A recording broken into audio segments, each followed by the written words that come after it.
stage caught me out. It came on really quick. Before I start, if you could like and subscribe to my channel, I'd really appreciate that.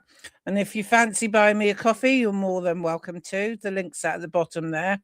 And if you have any cases that you would like me to follow and check up on, you can also email me at truecrimefiles2026@gmail.com. And if you could like and share this video, I'd much appreciate it. It all helps me out in the YouTube algorithms. Well, we all know Ghetts did a hit and run, and I believe he failed to stop to start with. But what I do, I just jump straight into this video and let you hear it full without too much commentary from me. So let me just enlarge the screen. Oh, I've got some updates doing a minute.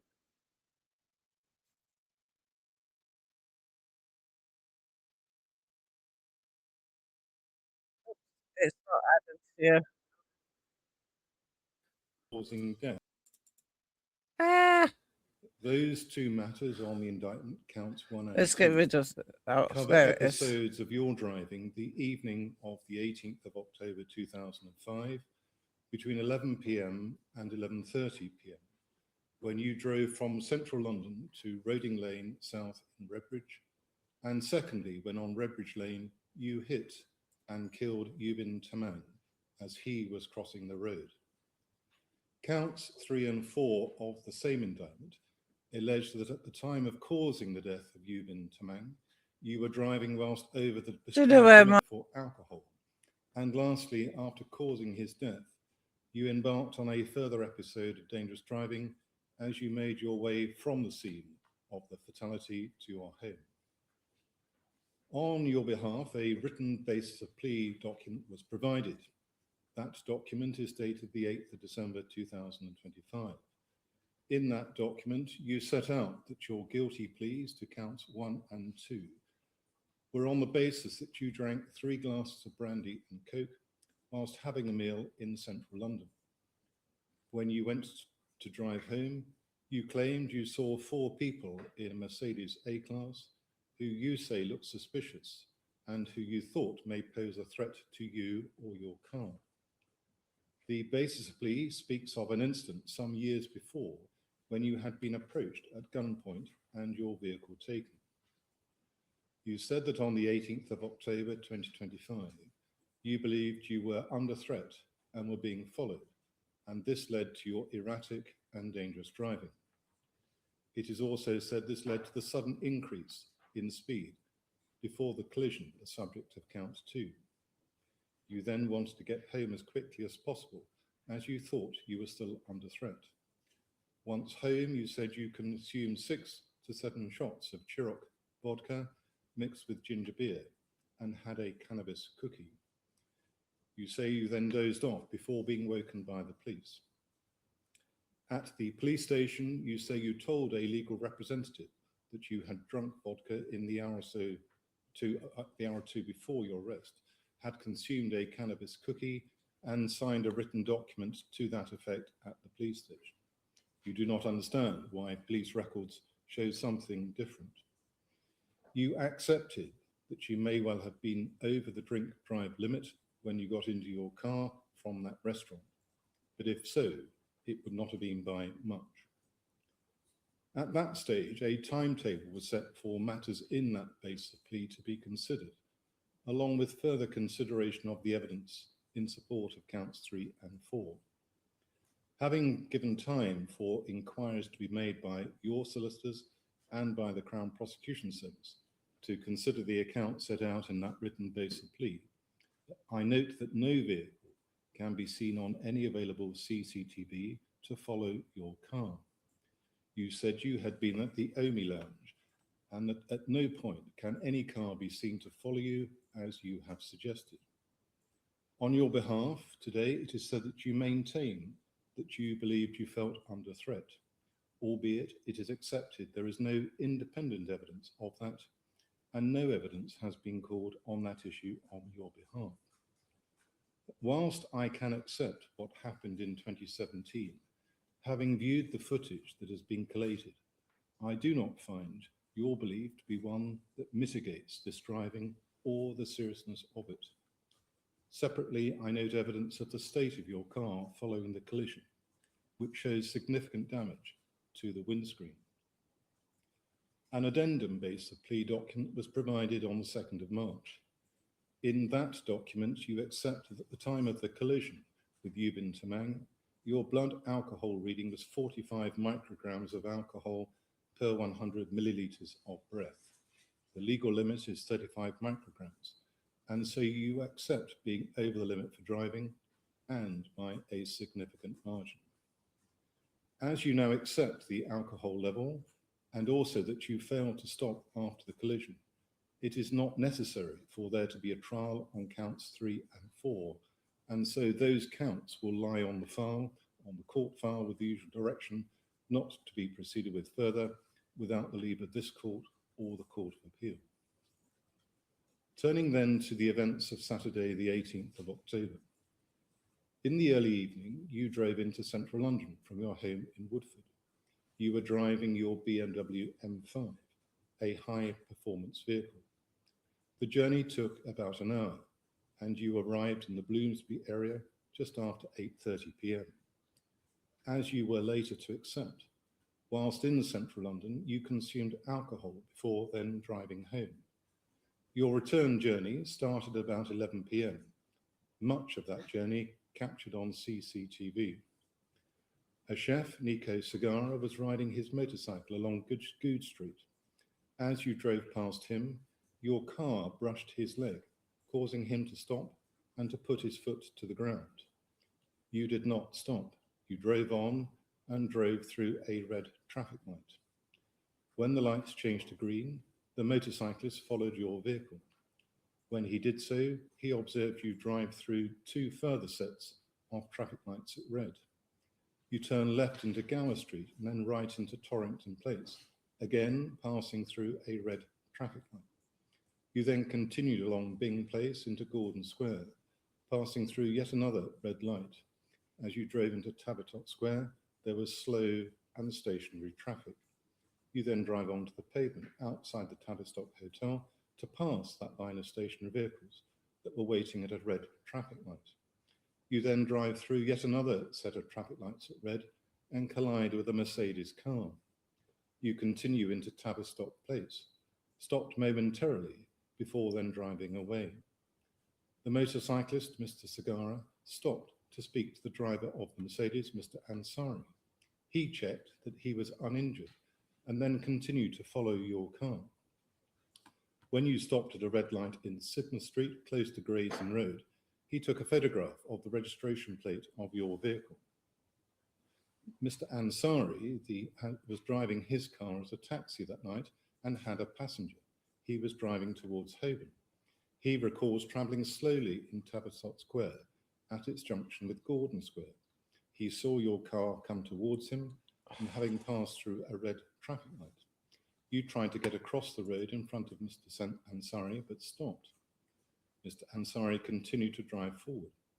As he passed, you drove on and collided. Yeah, I can't add myself to the stage, guys. On the driver's side, close to the rear wheel, before then driving away at speed.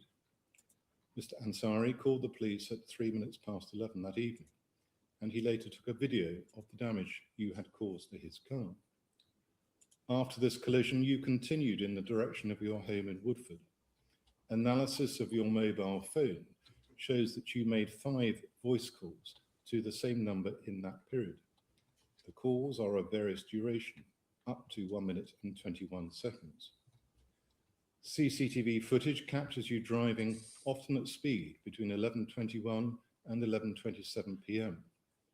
At 11:21, you're on the Balls Pond Road, on the wrong side of that road, before turning left, continuing on Dalston Lane. A minute later, you drove around 2 cars travelling along Dalston Lane by moving onto the wrong side of the road. You passed 4 cyclists travelling in the opposite direction in that lane, causing 2 of those cyclists to swerve in order to avoid a collision. At 11:23, you overtook another car by moving onto the wrong side of the road. Later, as you're on Graham Road, you move again onto the wrong side of the road and drove through yet another set of traffic lights at red. At 11:24 p.m., you accelerate around a lorry travelling along Morning Lane. Further along Morning Lane, at its junction with Ponsford Street, a car stopped at a red traffic light. You crossed yet again onto the wrong side of the road.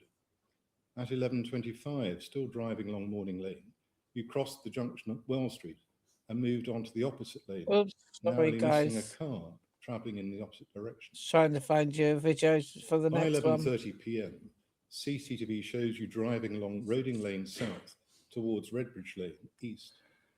Redbridge Lane East runs between the North Circular Road at Redbridge and the A1400 Woodford Avenue.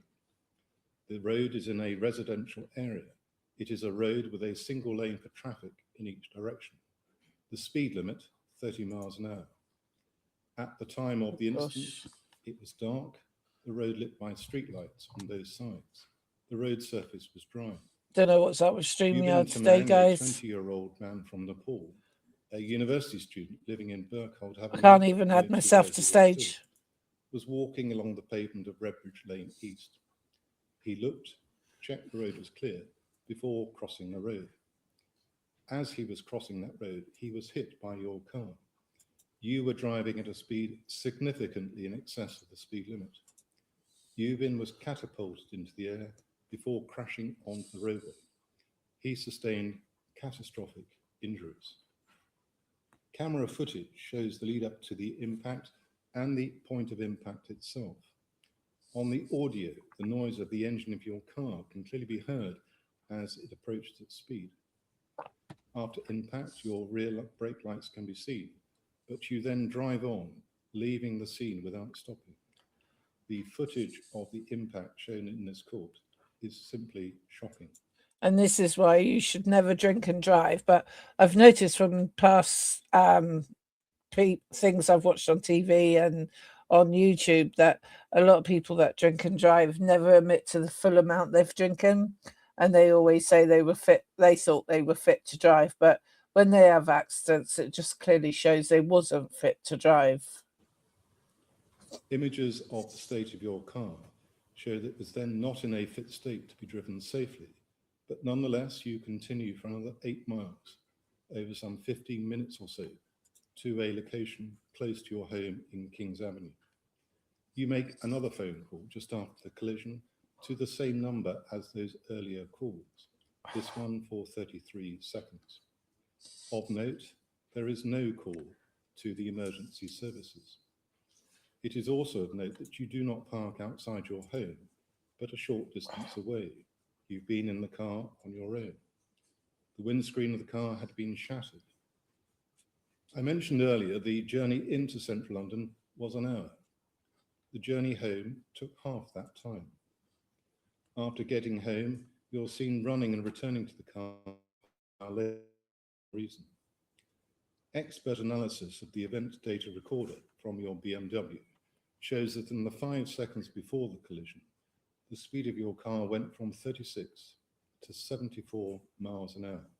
That is totally disgraceful. Going that speed from, like, as he said, 35, from speed 35 to 70 plus in like 5 seconds. And that is just outrageous. And, you know, no wonder the poor lad died. 67 miles an hour at the point of impact. And at that point of impact with Yubin's body, you were driving at a speed more than double the speed limit then in force. Although you had left the scene where Yubin had been hit, other drivers stopped, attended to him, and sought to administer first aid.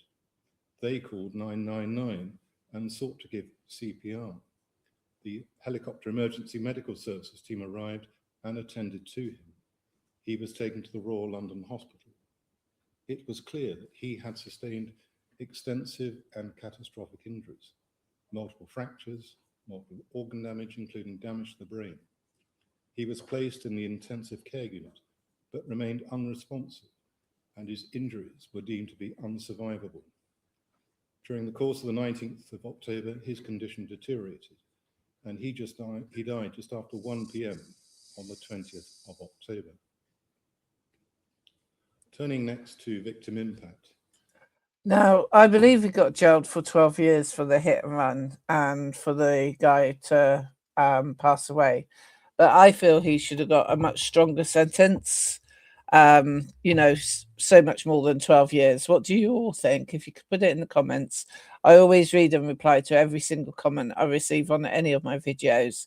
But it'd be interesting what you all think. And I guess he won't be doing any rapping songs or albums for quite some time unless he manages to record them from his four walls of his cell.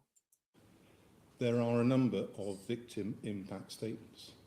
One is from Yubin's close friend, roommate and university classmate, Shashant Kahada. He speaks about the impact on him of loss of his close friend and the impact on his own education, relationships and family. He says that Yubin was like family to him. As he says in his statement, and I quote, Yubin was only 20 years of age. He had dreams, ambitions and plans for his future. His loss has not only taken a life full of promise, but has permanently affected mine and my family's lives. The emotional, psychological and practical impact continues every day. There is also a statement from Attar Sharitha, who has supported the family since the death of Yubin. Yubin's mother and father have travelled from Nepal, and his mother read her moving statement to the court this morning. Part of her written statement reads as follows. This incident has not only taken our son away, but has left us in a state of unrest. We feel extreme pain and an unimaginable sense of loss. We have felt it's something that we have to endure. My son had dreamed of further education and had come to the UK. He wanted to gain a degree from here because it is well recognized in the world. Unfortunately, this tragic event happened near our home while he was returning home from work. No sentence a court can pass can ever equate to a life lost. The life of a young man mourned by those who knew and loved him, and with so much ahead of him. Returning to the facts, the police arrived at your home address just before 4:30 a.m. on the Sunday morning. On arrest and caution, you make no reply responses. You ask the police what car you were meant to be driving. What? At that stage, the police did not say anything, just that you would be interviewed. You were told your house would be searched, and when you asked why, the police said they were looking for a car key. You spoke to your partner about what you called the Bimmer key, the BMW key. But when the police asked you for the BMW key, you made no reply. Your mobile telephone was seized. When the police searched your home, they found various documents for the BMW, including a notice of intended prosecution, the logbook and keys. At the police station, the drink and drugs drive procedure was completed. You were asked when you had last consumed alcohol. You said at 9 o'clock, a Hennessy and Coke. From the documentation completed at the time of the process, you said nothing about any post-incident consumption of drink or drugs. The breath test procedure gave a lower reading of 45 micrograms of alcohol per 100 milliliters of breath, so the limit being 35. A drug swipe test showed a positive reading for cannabis. Later analysis shows some impairment at the time of driving, and obviously with both drink and drugs, the impact of those drugs may have been greater on you. When interviewed under caution, you made no comment responses to all questions. It is of note that when asked to explain why you had driven in a dangerous manner and whether there had been any distractions, you made no comment responses. In the initial basis of plea document, you set out the consumption of post-incident alcohol. As is clear from a reading of the joint report of the experts instructed by the prosecution and on your behalf, none of the accounts you've given could account for the measured evidential breath alcohol level, and all indicate you must have consumed more alcohol than you have declared. And from the calculations alone, it is not possible to say whether the missing alcohol was consumed pre-incident, post-incident, or a combination of the two. As I have set out in your addendum base of plea, you now accept a reading of a minimum of 45 micrograms of alcohol per 100 milliliters of breath at the time of the fatal collision. Turning next to your driving record and antecedents, you are now 41. There are a number of convictions recorded against you. They go back to 2000, when age 16, you were convicted of robbery. In 2001, for a number of driving offences committed in the September, October, November and December of 2000. Those offences including aggravated vehicle taking, dangerous driving, taking a vehicle without consent, driving other than in accordance with a driving licence, and driving without insurance. You received a detention and training order. In April 2002, for further driving offences, as well as burglary, you were the subject of a further detention and training order. In 2004 and 2005, for offence of driving whilst disqualified and driving whilst uninsured. Well, he is definitely not squeaky clean, is he? The rap sheet he's got behind him from 2000 to 2026 is despicable. You know, hopefully this teaches him a lesson, but I still say he should have got more than 12 years, because if you take a life, you should serve life, and life to me should be 25 years or more. You were initially made subject to a community order and then the subject of a suspended sentence order. There were breaches of that suspended sentence in 2006 and 2007. In 2010, for further offences driving whilst disqualified and driving without insurance, that led to a community order and a further period of disqualification from driving. As is clear from the dates, all of those driving convictions are at least some 15 years ago, the most recent when you were 25. Turning next to the sentencing guidelines, the maximum sentence for dangerous driving is one of 2 years imprisonment. The maximum sentence for causing death by dangerous driving is one of life imprisonment. Within the relevant sentencing guidelines for causing death by dangerous driving, in terms of culpability, this was a prolonged, persistent, and deliberate cause of dangerous driving. Your driving was impaired by the consumption of alcohol, and in the period immediately before the impact, you were driving at a speed significantly in excess of the speed limit. In my judgment, this case comes within category A for culpability. On your behalf, that categorization is accepted. Whilst there are 2 counts on the indictment, I need to have regard to your overall driving and your overall conduct.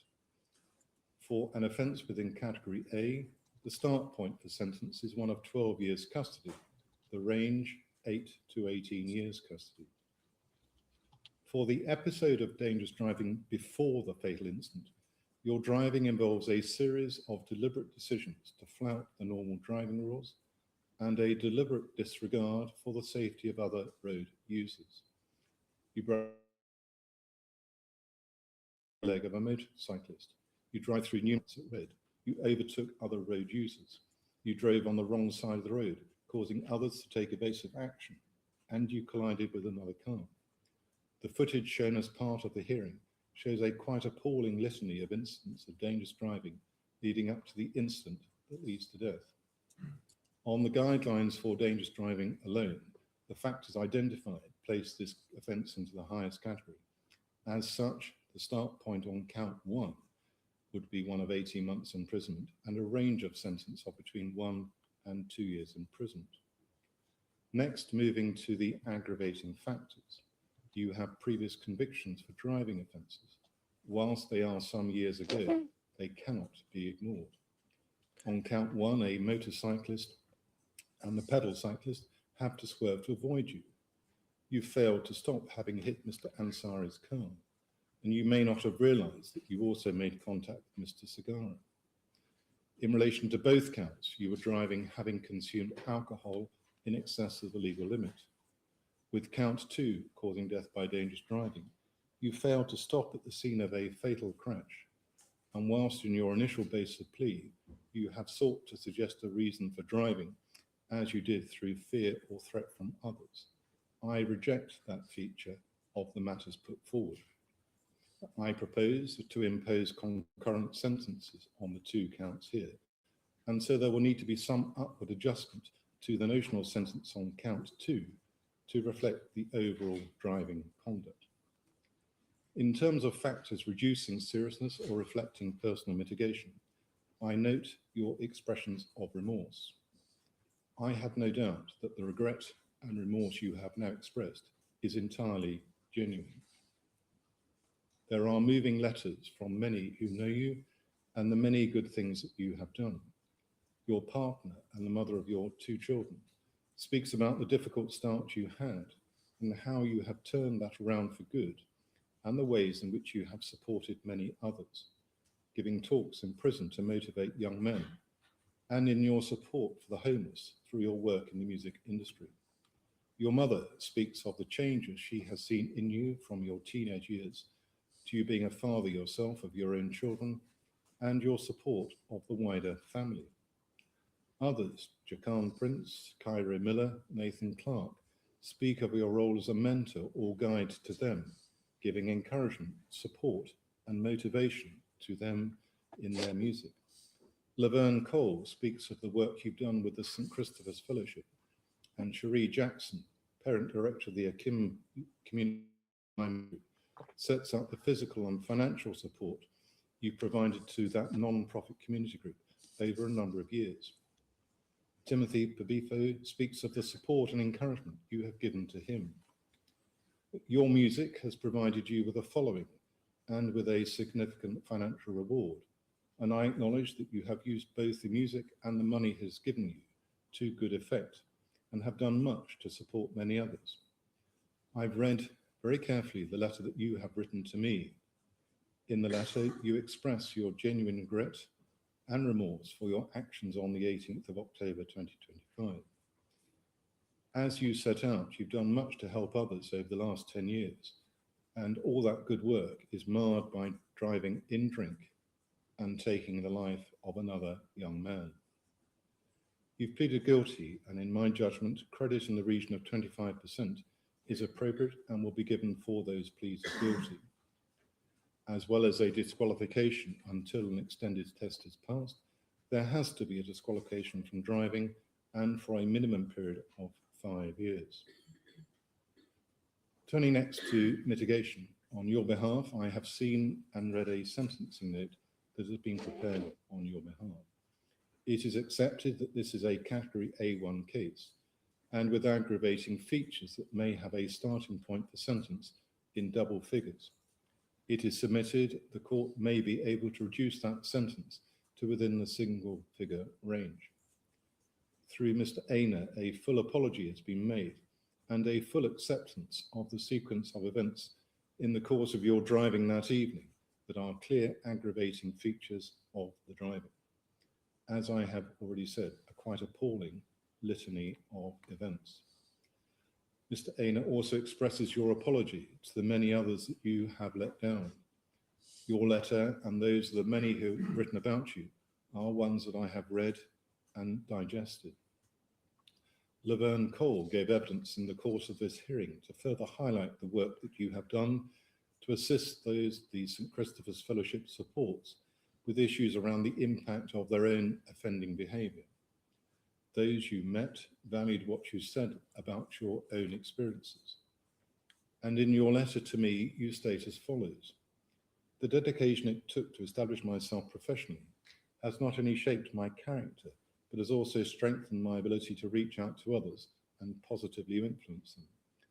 The career I have built reflects not only my commitment to self-improvement, but also my desire to make a constructive and lasting contribution to my community. I am committed to being a positive member of society and will continue to do my part in trying to create positive outcomes for young people in my community. Mr. Aina has highlighted some parts of the character letters that I have referred to. As I've said, it is very clear that you have done much to support others. But as I've also indicated, it is a real shame that all of that work has been impacted by your dangerous and ultimately fatal actions last October. Would you stand, please? You will be going down. On count 2, causing death by dangerous driving, applying the guidelines as set out and making allowance for aggravating and mitigating features identified, the sentence before plea would have been one of 16 years imprisonment. In my judgment, the aggravating features set out would take the sentence to the top of the identified range of sentence before the mitigating features identified, then bring it down to the sentence that I've just indicated, making allowance for your plea of guilty, a sentence of 12 years imprisonment. On count 1, dangerous driving, a concurrent sentence of 15 months. Again, before plea on count 1, there would have been a sentence of 20 months, taking allowance for your plea, 15 months. Your license will be endorsed with the particulars of the convictions for dangerous driving and causing death by dangerous driving. There will be an order for disqualification until you pass an extended driving test. In terms of disqualification from driving, the minimum period is one of 5 years, and here, in light of the facts and your previous driving record, a disqualification for 9 years. In light of the custodial period that I have imposed, there must be an extension period to that period of disqualification, and that has to be 2/3 of the custodial term I impose, as the custodial period is one of over 7 years. The extension period is one of 8 years. So there will be a disqualification from driving for a period of 9 years and an extension period of 8 years. Wow. A total period of 17 years. On that sentence of 12 years, you will serve 2/3 of that term and then be released on license for the remainder of it. Whilst on license, you must comply with the terms of that sentence. So pretty much he's got a slap on the wrist. Even though he's doing jail time, he won't be doing 12 years. So because of his popularity and because he's got loads and loads of money and probably done so good, which I won't knock it, you know, doing good for the community is always a plus. But it just shows that this is a waste of time, really. You know, he's going to get out in what, 5 years, 7 years? Yeah, he's disqualified for 9 years and then he's got to take another driving test, but he'd still be getting out of prison before the 12 years, which I think is ridiculous. At any stage, the licence may be revoked and your return to custody ordered. There will be an order that you pay the prosecution costs in the sum of £1,630. That sum to be paid within a month of today's date. If the statutory surcharge applies, the appropriate order may be drawn up. You may go down. Well, let's stop it there. So, what do you think? I've got a picture. Oh gosh. Yes. So my to stage. Will it do it? No, it's not letting me add myself to the stage. So yeah, please put in the comments what you think about this. I think the jail terms is ridiculous for what he's done and his past conviction since 2000 to 2026. I just believe he should have got a lot more, and I reckon he should have served the full 12 years, and then he's disqualified for X amount of years afterwards. And you know, they didn't say anything about paying costs to the family, just said about paying court costs, which was like £1,600, which is peanuts to him. You know, that's just like pennies. But hey ho, that's where we are. He's now gone down to prison for so long. We shall see when he comes out in a good few years, if I'm still around then, what he makes of his new life, and if he'll be doing any more recordings and albums to try and make more money, because obviously while he's spending time in jail, he's not making any money.